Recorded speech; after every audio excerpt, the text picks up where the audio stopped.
നമസ്കാരം, ഞാൻ doctor Ashwin Hari. Psychosomatic diseases അല്ലെങ്കിൽ സൈക്കോസൊമാറ്റിക് പെയിൻ. ശരിക്കും സൈക്കോസൊമാറ്റിക് എന്ന് പറയുന്ന ഒരു കൺസെപ്റ്റിനെ കുറിച്ച് ആധുനിക വൈദ്യ സമൂഹം ചിന്തിക്കാൻ തുടങ്ങിയിട്ട് ഒരു നൂറ്റാണ്ടേ ആയിട്ടുള്ളൂ. പക്ഷേ ആയുർവേദത്തിനെ സംബന്ധിച്ച് എല്ലാ അസുഖങ്ങളും സൈക്കോസൊമാറ്റിക് ആണ് എന്ന് ആയുർവേദം ചിന്തിക്കാൻ തുടങ്ങിയിട്ട് നൂറ്റാണ്ടുകളായി, 3000 വർഷത്തിന് മേലെയായി. അതിനൊരു ഉദാഹരണം പറഞ്ഞു കഴിഞ്ഞാൽ, ഇപ്പോൾ നമ്മൾ ഇന്ന് സംസാരിക്കാൻ ഉദ്ദേശിക്കുന്ന വിഷയം സൈക്കോസൊമാറ്റിക് പെയിൻ എന്നുള്ളതാണ്.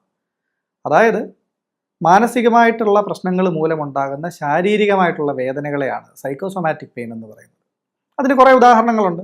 ഫൈബ്രോമയാൾജിയ, അല്ലെങ്കിൽ നമ്മളുടെ TMS, ടെൻഷൻ മയോസൈറ്റിസ് സിൻഡ്രോം, നമ്മളുടെ സാമന്തയ്ക്കൊക്കെ ഉണ്ടായിരുന്നു എന്നിപ്പോൾ പറയുന്നത് കേട്ടു, മയോസൈറ്റിസ് എന്ന് പറയുന്ന ഒരു കണ്ടീഷൻ.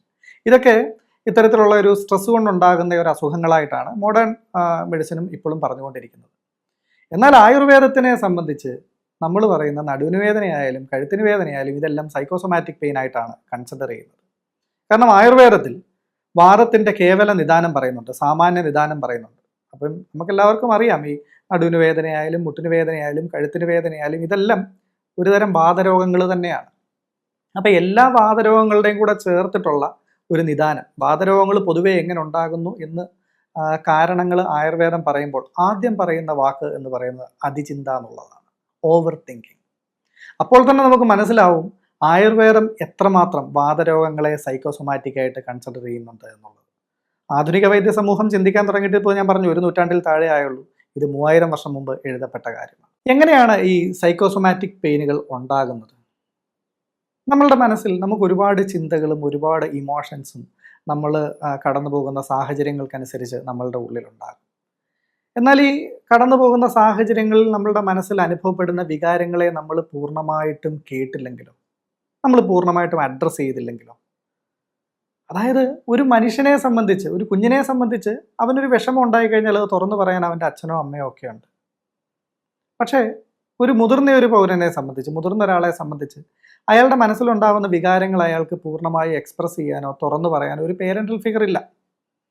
ഇത്തരത്തിലൊരു പേരൻ്റൽ ഫിഗർ ഇല്ലാത്തത് കൊണ്ട് തന്നെയാണ് ദൈവം എന്ന് പറയുന്ന ഒരു കൺസെപ്റ്റ് നമ്മളുടെ സമൂഹം ഉണ്ടാക്കി വെച്ചിരിക്കുന്നത്. ദൈവം എന്ന് പറയുന്നത് നമ്മളുടെ ഒരു പേരൻ്റൽ ഫിഗറാണ്, നമുക്ക് തുറന്ന് സംസാരിക്കാനുള്ള ഒരു ഉപാധിയാണ്.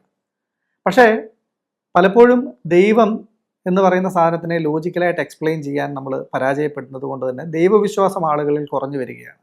അതുകൊണ്ട് തുറന്ന് സംസാരിക്കാൻ ആളുകൾ ഇല്ലാണ്ടാവുകയാണ്. അത് മാത്രമല്ല, സമൂഹത്തിലും ഈ പറയുന്നത് പോലെ കൂട്ടുകുടുംബങ്ങൾ ഇല്ലാണ്ടാവുകയാണ്, അണുകുടുംബങ്ങളിലേക്ക് മാറുകയാണ്. അങ്ങനെ മനുഷ്യന് തുറന്ന് സംസാരിക്കാനുള്ള ഒരു സാഹചര്യം സമൂഹത്തിൽ ഇപ്പോൾ ഇല്ലാണ്ടാവുകയാണ്. അങ്ങനെ ആവുന്ന ഒരു സാഹചര്യത്തിൽ എന്താണ് സംഭവിക്കുന്നത്? ഒരു ഇമോഷണൽ സപ്രഷൻ ഉണ്ടാവുകയാണ്.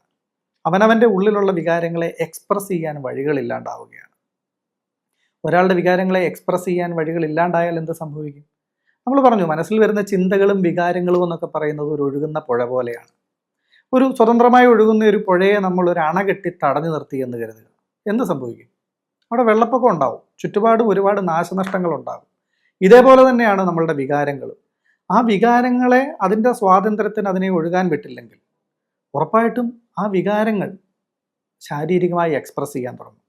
ഇത്തരത്തിൽ സപ്രസ് ചെയ്തിരിക്കുന്ന വികാരങ്ങളുടെ ശാരീരികമായ എക്സ്പ്രഷൻസിനെയാണ് സൈക്കോസൊമാറ്റിക് ഡിസീസസ് എന്ന് പറയുന്നത്. ഇത്തരത്തിൽ സപ്രസ് ചെയ്യുന്ന വികാരങ്ങൾ ശരീരത്തിൽ എവിടെ എങ്ങനെ വേദനയായിട്ട് അനുഭവപ്പെടുന്നു എന്നുള്ളതിന് ആ അനുഭവപ്പെടുന്ന വികാരങ്ങളുമായിട്ട് ഒരുപാട് ബന്ധമുണ്ട്. ഉദാഹരണം പറഞ്ഞാൽ, ഒരു മനുഷ്യൻ ഇൻസെക്യൂർ ആവുമ്പോൾ അയാൾ എങ്ങനെയാണ് ഇരിക്കുക? നമ്മളൊരു ഹൊറർ ഫിലിം കാണാൻ പോവാണ്, നമ്മൾ ഭയന്നിരിക്കുകയാണ്, നമ്മൾ എങ്ങനെയാണ് ഇരിക്കുക? ഒരിക്കലും ഭയങ്കര റിലാക്സ് ചെയ്തൊന്നും ആയിരിക്കില്ലല്ലേ നമ്മളിരിക്കുക. നമ്മൾ ഷോൾഡറൊക്കെ ഒന്ന് ടൈറ്റ് ചെയ്ത് ഒന്ന് മുറുകിയായിരിക്കും നമ്മളിരിക്കുക. കാരണം ഒരു ഭയം വരുന്ന ഒരാളുടെ സ്വാഭാവികമായിട്ടുള്ള ഒരു ബോഡി റെസ്പോൺസ് ആണത്. അപ്പോൾ ഇത്തരത്തിൽ നമ്മൾ തുടർച്ചയായിട്ട് ഷോൾഡറിനെ ടൈറ്റ് ചെയ്ത് ഇരുന്ന് കഴിഞ്ഞാൽ എന്ത് സംഭവിക്കും? ഉറപ്പായിട്ടും ആ കണ്ടിന്യൂസ് മസിൽ സ്പാസം കാരണം ഷോൾഡറിൽ ഒരു ഇൻഫ്ലമേഷൻ ഉണ്ടാകാനുള്ളൊരു സാധ്യതയുണ്ട്, ഒരു സ്റ്റിഫ്നെസ് ഉണ്ടാകാനുള്ള ഒരു സാധ്യതയുണ്ട്.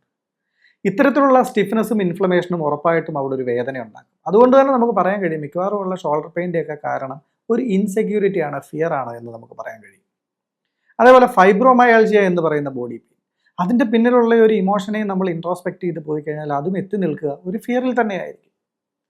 ഇതേപോലെ ലോ ബാക്ക് പെയിൻ, നമ്മൾ ഓടിയിട്ട് അങ്ങോട്ട് എത്തുന്നില്ല എന്നുള്ള ഒരു തോന്നൽ നമ്മുടെ ഉള്ളിൽ ഉണ്ടാവുകയാണെങ്കിൽ നമ്മളുടെ നടുവിൻ്റെ താഴ്ഭാഗത്തും കാലിലേക്കുമൊക്കെ ഒരു മസിൽ സ്പാസം ഉണ്ടാവും.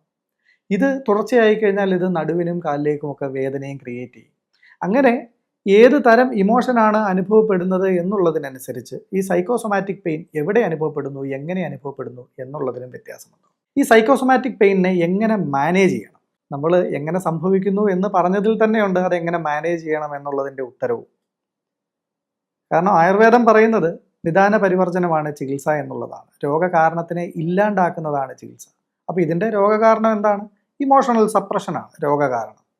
അപ്പം ആ സപ്രസ് ചെയ്തിരിക്കുന്ന ഇമോഷൻസിനെ എക്സ്പ്രസ് ചെയ്യുക, അതിനെ ഡീസെൻസിറ്റൈസ് ചെയ്യുക, ആ കെട്ടിക്കിടക്കുന്ന വികാരങ്ങളെ സ്വതന്ത്രമായി പുറത്തേക്ക് ഒഴുകാൻ വിടുക എന്നുള്ളത് തന്നെയാണ് ഈ സൈക്കോസൊമാറ്റിക് പെയിൻ ഇല്ലാണ്ടാക്കാനുള്ള ഏറ്റവും മനോഹരമായിട്ടുള്ള ഒരു ഉപാധി.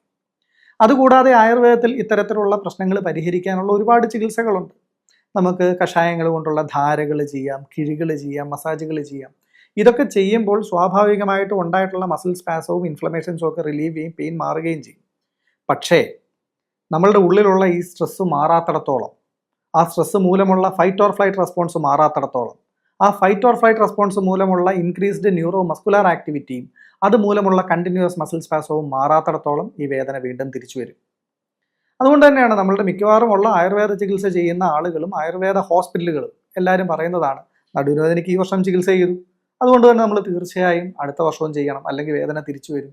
അതിൻ്റെ കാരണം എന്താണെന്ന് വെച്ചാൽ അതിൻ്റെ റൂട്ട് കോസ് ആയിട്ടുള്ള ഈ TMS എന്ന് പറയുന്ന പ്രതിഭാസത്തിനെ, ടെൻഷൻ മയോസൈറ്റിസ് സിൻഡ്രോം എന്ന് പറയുന്ന പ്രതിഭാസത്തിനെ പരിപൂർണമായിട്ടും സുഖപ്പെടുത്താത്തത് കൊണ്ട് തന്നെയാണ്. അതുകൊണ്ട് തന്നെ നമുക്ക് പറയാൻ കഴിയും, നമ്മൾ ശാരീരികമായിട്ട് അനുഭവപ്പെടുന്ന 90% വേദനകളുടെയും പിന്നിൽ ഒരു മാനസിക ഘടകമുണ്ട്. ആ മാനസിക ഘടകം കൊണ്ട് വേദന ഉണ്ടാകുന്നു എന്ന് മാത്രമല്ല പറയുന്നത്, ചിലപ്പോൾ നമ്മൾ ആ വേദന ഉണ്ടാകുന്നത് ഒരു വീഴ്ചയിലൂടെ ആയിരിക്കാം. ഒരു വീഴ്ചയിലൂടെ നമുക്കൊരു വേദന ഉണ്ടായി, ആ വേദന സ്വാഭാവികമായിട്ട് നമ്മളുടെ ആത്മവിശ്വാസത്തിനെ ബാധിക്കും, അല്ലേ? ആ വേദന അപ്പോൾ നമുക്ക് 1-2 മാസം മാറാതെ നിന്നു എന്ന് കരുതുക.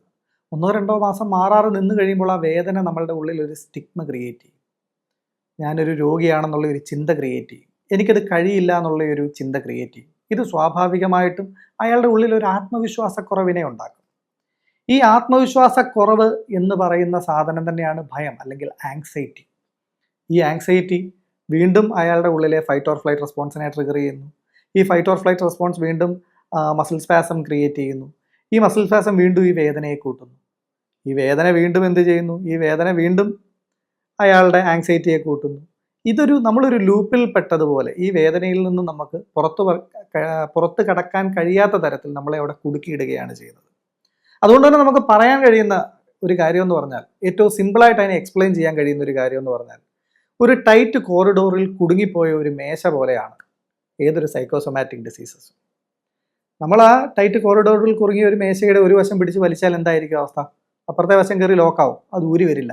എന്നാൽ ഇപ്പുറത്തെ വശം പിടിച്ച് വലിച്ചാലോ അപ്പുറം കയറി ലോക്കാവും, അത് ഊരി വരില്ല. അതേസമയം 2 വശവും നമ്മൾ ഒരേപോലെ പിടിച്ച് വലിച്ചാൽ വളരെ സ്മൂത്തായിട്ട് അത് നമുക്ക് ഊരിയെടുക്കാൻ കഴിയും.